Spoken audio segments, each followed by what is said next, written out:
After the war, Carl returned to Los Angeles, where he amassed a private therapy practice of 30 clients a week. However, he tired of, quote, middle-class neurotics with unhappy marriages or vindictive black women complaining about wandering husbands and doing nothing about it, close quote. Given his familiarity with mortality in Vietnam, where every day could be your last, Carl gravitated toward street work with people who openly manifested the impulses many of us harbor somewhere inside. So he relocated to Honolulu. His first case was a 250-pound, 6'4" black man covered from head to toe with human shit. He looked at Carl and said, "I'm Barbra Streisand." In that moment, Carl thought, this is where I want to be. He preferred dealing with derangement and undiluted pain to the manipulations and deceptiveness of normal people. The cops had pulled Barbara out from under a car on the south side and beaten him up. Carl went to the senior clinician and told him he'd locked the cops up in the emergency room with Barbara and her overpowering smell as punishment for what they'd done. "Dr. Windsor," replied the senior medic, "we're going to get along just fine." Carl went back and asked the police if they'd got the message. Beating up psychotics is not appropriate police procedure. Barbara, perhaps sensing an ally, stood up and loomed over them, growling, "I am the destroyer." "It's not Barbara anymore, gentlemen," said Carl. When the cops found all Carl wanted now was for them to uncuff the destroyer, they did so and were out of there in the blink of an eye. Again, in his many stories, Windsor exhibited fearlessness, humor, and a compassionate spirit, managing to handle a wide range of psychotics like Barbara. On the street, it was nearly combat sometimes, but he felt no matter how bizarre or repulsive a behavior appeared, it was a way someone was staying alive. Windsor's casual citing of psychological studies, his references to a range of academic theories, his detailed knowledge of pharmaceuticals, all lent great credibility to his invisible credentials. But the cumulative effect of his stories, there was always a new one, took me into the twilight zone. Could they all be true? There was his ex-wife in L.A., an alcoholic, and more than that. These were the early 80s. She'd been, Carl claimed, the subject of a porno magazine centerfold and later a big-money whore who flew junkets to Florida to do johns for the mob.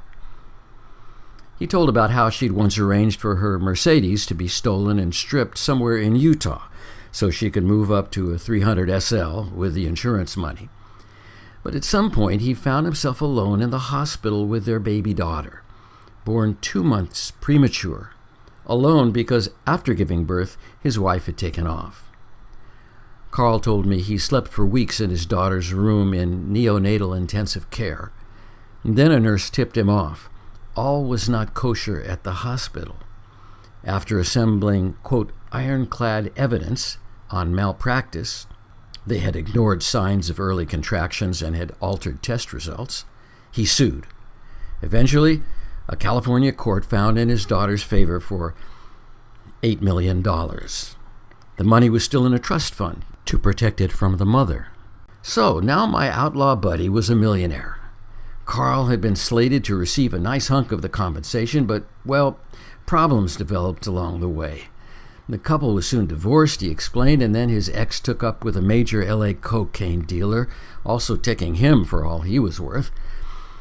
One day, Carl learned that the man who was staying in his former house had struck one of his daughters.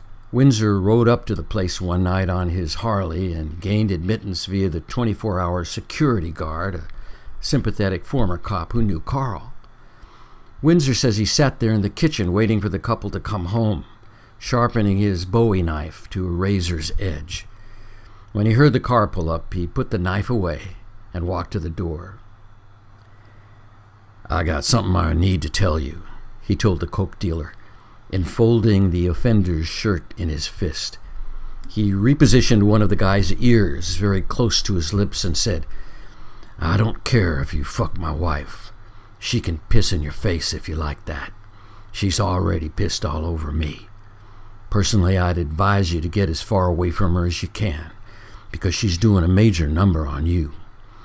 But I heard you hit my daughter, so what you need to do is climb in your BMW and get the fuck away from this house. Never come back, and you need to do it now, before I beat your ass halfway to death. Now get the fuck out of here.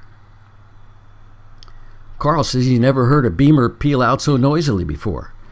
A year or so later, he was riding through town and noticed he was being followed by a BMW. He pulled into a strip joint to see what was up, and so did the BMW. Carl walked into the bar, and pretty soon the dealer came in and sat down next to him. "You scared the shit out of me that night, man, and you're right. She's bad news. I lost a lot of money." "Yeah, well, we're talking about my babies there." "I'm sorry, man. I don't want to be your enemy." Carl added that they called this dealer the $5 million man because he never did a cocaine deal for less than that figure. But his ex used the confrontation to establish before the courts Carl's instability, and despite her own highly questionable lifestyle, his status was gradually reduced from guardian to joint custody, and then that was removed. Finally, perhaps as a result of his downslide in Japan and inability to make child support, he was barred from seeing his daughters altogether.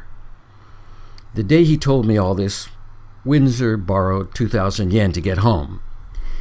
The 8 million seemed very far away. In the restaurant, Carl sat staring at me like some inscrutable North Pole mafioso. From where I sat across from Santa, perfectly centered behind him was a large hemispherical design in the ceiling, an opening out of which a golden pillar appeared to descend directly into the top of Carl's head. I picked up the tab. "I'll pay you back March 10th when I get paid," Santa promised as he waltzed away down Koshikaido. Images of Jackie Gleason. "A little traveling music, please." A month and a half later, I reached him at midnight on a Sunday. He told me he thought I'd been out of town. Meanwhile, 2 more people had died, his ex-wife's mother and another drug dealer friend. Never a dull moment with Santa.